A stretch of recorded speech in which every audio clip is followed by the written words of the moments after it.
এই মহান সংসদে কিছু চোর ডাকাতরা জনগণের টাকা লুটপাটের জন্য নতুন একটি পরিকল্পনা ঘোষণা করেছে।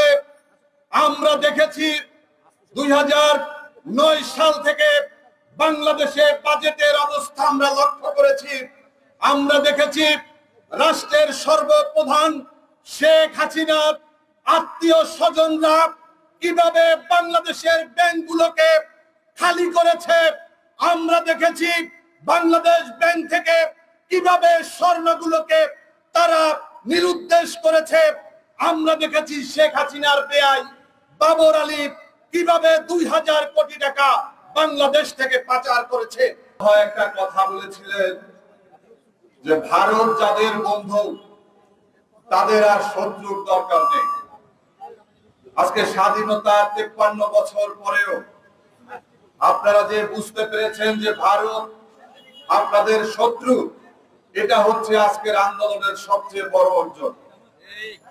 সংগ্রামী বন্ধুরা আমার, আজকে ভারতীয় আগ্রাসন শুধুমাত্র রাজনৈতিক আগ্রাসন নয়, শুধুমাত্র সাংস্কৃতিক আগ্রাসন নয়।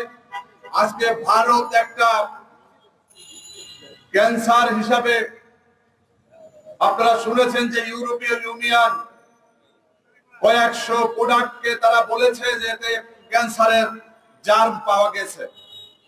আজকে বিশ্ব স্বাস্থ্য সংস্থা কি করছে? যদি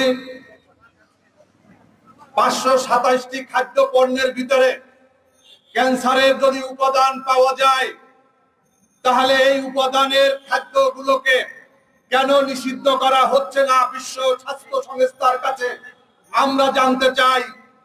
কারণ এই ভারতের পণ্যগুলো শুধুমাত্র ভারত নয়, আজকে বাংলাদেশের দোকানে দোকানে পাওয়া যায়। আজকে আওয়ামী লীগের নেতাকর্মীরা পাহারা বসিয়ে আমরা দেখেছি বাংলাদেশি পণ্য মদ বিক্রির জন্য তারা মানুষকে পর্যন্ত ভয়ভীতি পর্যন্ত প্রদর্শন করছে। বন্ধুরা, আজকে আমরা ইসরায়েল ফিলিস্তিনি আগ্রাসনের কারণে সারা বিশ্বের মানবতাকামী মানুষ তারা ইসরায়েলি পণ্য বর্জন করছে। আজকে বাংলাদেশ থেকে গণতন্ত্র, ভোটের অধিকার, আইনের শাসন, মানবাধিকারকে ধুয়ে মুছে শেষ করার জন্য, বাংলাদেশের অর্থনীতিকে ধ্বংস করার জন্য ভারতের প্রধান পণ্য এই আওয়ামী লীগ এবং শেখ হাসিনাকে দিয়ে বাংলাদেশকেও তারা ধ্বংসস্তূপে পরিণত করেছে। গতকালকে আপনারা দেখেছেন এই মহান সংসদে কিছু চোর ডাকাতরা জনগণের টাকা লুটপাটের জন্য নতুন একটি পরিকল্পনা ঘোষণা করেছে। আমরা দেখেছি 2009 সাল থেকে বাংলাদেশে বাজেটের অবস্থা আমরা লক্ষ্য করেছি। আমরা দেখেছি রাষ্ট্রের সর্বপ্রধান শেখ হাসিনার আত্মীয় স্বজনরা কিভাবে বাংলাদেশের ব্যাংকগুলোকে খালি করেছে। আমরা দেখেছি বাংলাদেশ ব্যাংক থেকে কিভাবে স্বর্ণগুলোকে তারা নিরুদ্দেশ করেছে। আমরা দেখেছি শেখ হাসিনার বেয়াই বাবর আলী কিভাবে 2000 কোটি টাকা বাংলাদেশ থেকে পাচার করেছে।